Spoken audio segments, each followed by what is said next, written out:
Bismillahirrahmanirrahim. Assalamu alaikum, dear student.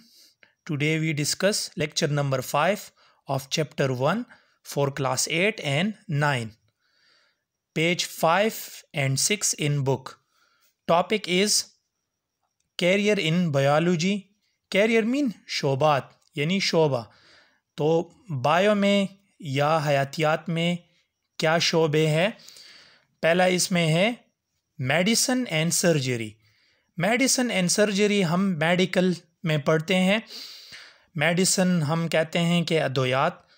तो medical के लिहाज से दो किस्म के ट्रीटमेंट हो सकते हैं, या ऑपरेशन वगैरह सर्जरी, या मेडिसिन इलाज होती है मेडिसिन के ज़रिए, अद्वियात के ज़रिए.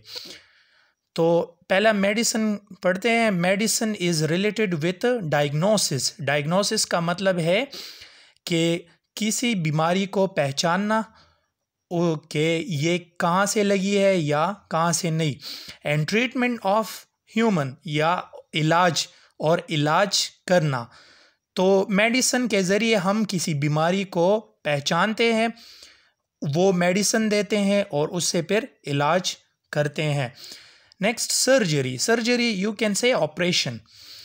डिफेक्ट पार्ट्स, जो ख़राब हिस्सा होता है ऑफ बॉडी का, आर रिपेयर्ड, दोबारा ठीक करते हैं. इसमें रिप्लेस्ड या बदलते हैं. मतलब हमारी किडनी ख़राब हो जाती है तो हम इसको नई किडनी लगाते हैं, डोनर से लेते हैं. और रिमूव्ड, या कोई अपेंडिक्स वगैरह ऑपरेशन होती है तो उससे फिर एक्स्ट्रा जो इंटेस्टाइन है, अपेंडिक्स है, उसको हम उससे रिमूव करते हैं. Choose profession in same course. MBBS. MBBS का मतलब है bachelor of medicine, bachelor of surgery. After studying biology at higher secondary level. तो डियर स्टूडेंट, अगर आप MBBS करना चाहते हैं तो इसके लिए आप हायर सेकेंडरी एजुकेशन, मतलब फर्स्ट ईयर और सेकेंड ईयर 11 और 12 क्लास में बायो पढ़ना लाजमी होगा. उसके बाद फिर आप ये कोर्स या ये शोबा पढ़ सकेंगे. अच्छा, तो नेक्स्ट है हमारा फिशरीज, माहीगीरी. Profession related to production of fish. Fisheries किस के मुतालिक है? Production of fish. फ़िश के पैदावार के लिए हम ये शोबा सेलेक्ट करते हैं. Work in fish hatcheries. Hatcheries means कि जहाँ पे हम आर्टिफिशियली फ़िश की हम ट्रीटमेंट करते हैं, फ़िश की प्रोडक्शन को इंक्रीज़ करते हैं, या हम कह सकते हैं कि फ़िश के लिए न्यूट्रन वगैरह, वो खुराक, वो उसका बंदोबस्त करते हैं. एंड स्टडी फ़िश हैबिटेट, जहाँ पे फ़िश रहते हैं. हैबिटेट मीन रहने की जगह. न्यूट्रंस, खुराक, रिक्वायरमेंट, ज़रूरत होती है तो उसके लिए हम ये मतलब एक अलहदा कंपार्टमेंट बनाते हैं जिसमें हम इस फ़िश वगैरह की पूरी देखभाल कर सकें. One can adopt this career after completing bachelor और मास्टर डिग्री इन zoology. तो अगर आप इस शोबे में जाना चाहेंगे तो इसके लिए आपको बैचलर मीन्स 4th ईयर और मास्टर या 16 ईयर्स प्रोग्राम आप पढ़ेंगे, तभी zoology में, जहाँ पे आप बायो पढ़ेंगे, तो तभी आप इस फिशरीज़ या इस शोबे को ज्वाइन कर सकते हैं. नेक्स्ट हमारा है एग्रीकल्चर. एग्रीकल्चर मीन ज़रात. Deals with crops and livestock. ये फसलों के बारे में, और जो चीज़ हम उसको ज़ख़ीरा करते हैं अगले सीज़न के लिए, उस तोख़म वगैरह को, तो हम लाइफ स्टॉक कहते हैं. These are agriculture. There are agriculture universities where one can do professional courses in agriculture after higher secondary education in biology. तो इस तरह पाकिस्तान में या कई और ममालिक में बहुत ज़्यादा इस तरह ज़रात के यूनिवर्सिटीज़ है जहाँ पे आपको ज़रात के बारे में इल्म दी जाती है. तो इसको ज्वाइन करने के लिए आपको पहले हायर एजुकेशन यानी हायर सेकेंडरी एजुकेशन यानी फर्स्ट ईयर और सेकेंड ईयर में बायो लाजमी पढ़नी होगी। इसके बाद फिर आप उन यूनिवर्सिटी में जा सकते हैं। वर्क विथ वेटरनरी हम कहते हैं कि जो जानवरों का हॉस्पिटल होता है। फार्मिंग फूड, जहाँ पे फूड वगैरह वो तैयार करते हैं, फार्म करते हैं, इंडस्ट्रीज़ या कारखाने वगैरह। तो इस तरह हम एग्रीकल्चर में ये पढ़ते हैं, ये भी बायो का एक शोबा है। नेक्स्ट हमारा है animal science. Animal science deals with breeding. अच्छा, ब्रीडिंग किसे कहते हैं? ब्रीडिंग हम कहते हैं कि जो भी, अब सपोज़ हमारे पास एक गोड है, बकरी है फीमेल, जो मिल्क देती है लेकिन ज़्यादा मिकदार में, और दूसरा मेल है, उसका मीट यानी वो मीट के लिहाज से बड़ा है, तो इसकी हम ब्रीडिंग करते हैं। ब्रीडिंग मींस मैटिंग करते हैं। तो इससे जो बच्चा आएगा, और अगर वो फीमेल आए तो उस वो मिल्क भी क्वालिटी मिल्क देंगे और उसका मीट भी अच्छा होगा। तो इसी तरह हम इसको ब्रीडिंग कहते हैं। तो an raising of life stock domestic animal, तो इसी तरह फिर ब्रीडिंग के ज़रिए हम इसकी पैदावार को ज़्यादा करते हैं, लाइफ स्टॉक को ज़्यादा करते हैं। Professional course start in many universities after higher secondary education. ये भी आप सेकेंड ईयर, फर्स्ट ईयर और सेकेंड ईयर FSC के बाद आप इसको ज्वाइन कर सकते हैं। लेकिन शर्त ये है कि आप लोगों ने FSC में अगर बायो की हो। फार्मास्यूटिकल, और हम कह सकते हैं प्री मेडिकल फर्स्ट और सेकेंड ईयर जो बायो में करते हैं। फार्मास्यूटिकल इंडस्ट्री, पिट फूड इंडस्ट्री, तो ये अब एनिमल साइंस का किरदार है मेडिसिन वगैरह बनाने के लिए। और पेट फूड, या हम इससे मिल्क ले सकते हैं, या अंडे वगैरह, हैन मुर्गी से अंडे ले सकते हैं, तो ये पेट फूड है। तो नेक्स्ट है नंबर 5 हॉर्टिकल्चर। हॉर्टिकल्चर हम कहते हैं कि जो फूल वगैरह के बागात या सब्जियों के बागात, हम उस शोबे के बारे में बात करते हैं। After higher secondary education you can opt mean choice for professional course in horticulture. तो वही बात है कि आप प्री मेडिकल के बाद आप इस शोबे को ज्वाइन कर सकते हैं, इस पेशे को ज्वाइन कर सकते हैं।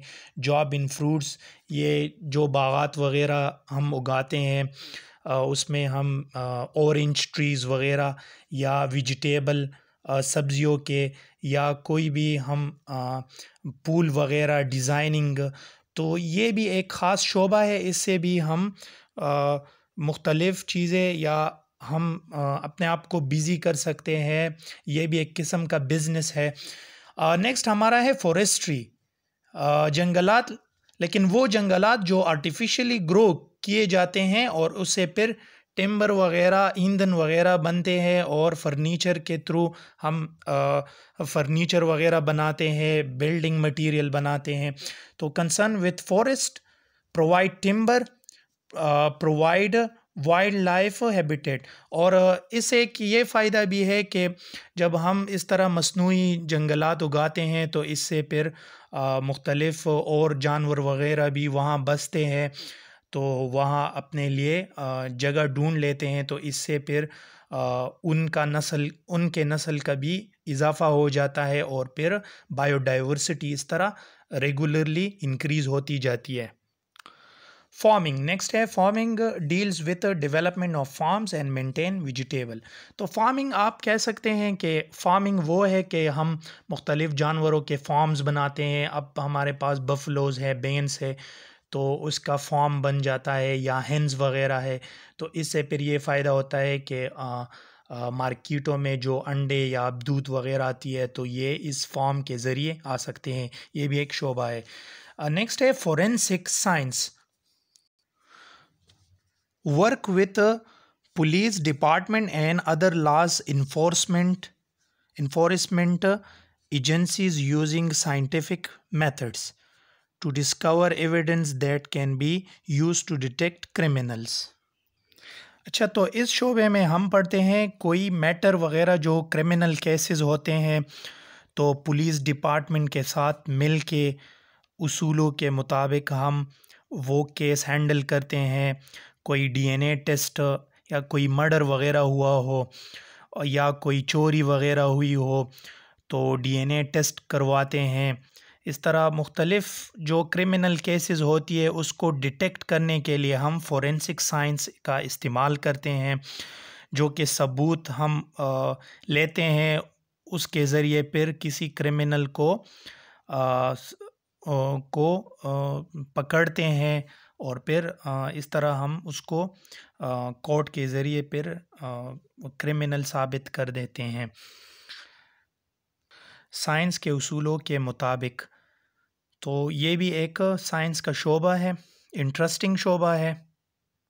नेक्स्ट हमारा है हेल्थ केयर, सेहत की देखभाल।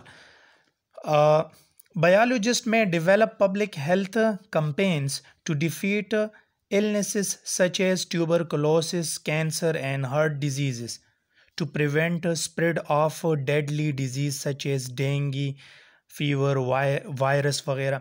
अच्छा, तो डियर स्टूडेंट, ये वो प्रोग्राम है जिसमें हम किसी इस तरह बीमारी जो कि जानलेवा होती है उसके ख़िलाफ़ हम प्रोग्राम बनाते हैं हेल्थ केयर, ताकि उससे हम बच सके। तो उसके लिए हम मुख्तलिफ़ तदाबीर फ़ॉलो करते हैं, मुख्तलिफ़ रूल्स फ़ॉलो करते हैं।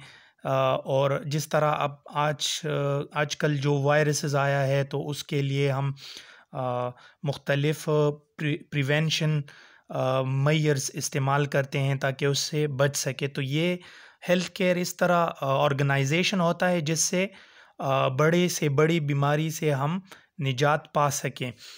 नेक्स्ट हमारा है डिस्कवरी ऑफ पेनिसिलिन। तो पेनिसिलिन एक एंटीबायोटिक है जो कि हम कहते हैं कि पेनिसिलियम एक फंजाई है जो कि अटैक करता है सिट्रस फ्रूट पे, मतलब माल्टे वगैरह पे जो फंजाई अटैक करता है हम उसको पेनिसिलियम बोलते हैं। और इस पेनिसिलियम से हमारे पास पेनिसिलिन एंटीबायोटिक बनती है, इसलिए ये नेचुरल ऑकरिंग हम कह सकते हैं क्योंकि ये नेचुरली पाया जाता है। Discover in 1928। ये कब डिस्कवर हुआ? 1928 को। Discovered by Alexander Fleming. किसने इसको डिस्कवर किया था? अलेक्जेंडर फ्लेमिंग ने। और किस चीज़ के लिए ये एंटीबायोटिक यूज़ होता है? एंटीबायोटिक का मतलब है कि किसी माइक्रो ऑर्गेनिज़म के ग्रोथ को इनहेबिट करना, मना करना, रोकना और उसको डिस्ट्रॉय करना। Use to treat infection such as meningitis. Meningitis actually हमारे ब्रेन से इर्द गिर्द 3 पर्दे गुमे होते हैं, उसको हम मेनिंजिस कहते हैं। तो अगर वो पर्दे ख़राब हो जाते हैं उसको फिर मेनिंजाइटिस बीमारी कहते हैं। तो इससे ये भी ठीक हो सकती है और निमोनिया भी ठीक हो सकती है जो कि लंग्स में काज होती है। First patient was successfully treated in United state in 1942।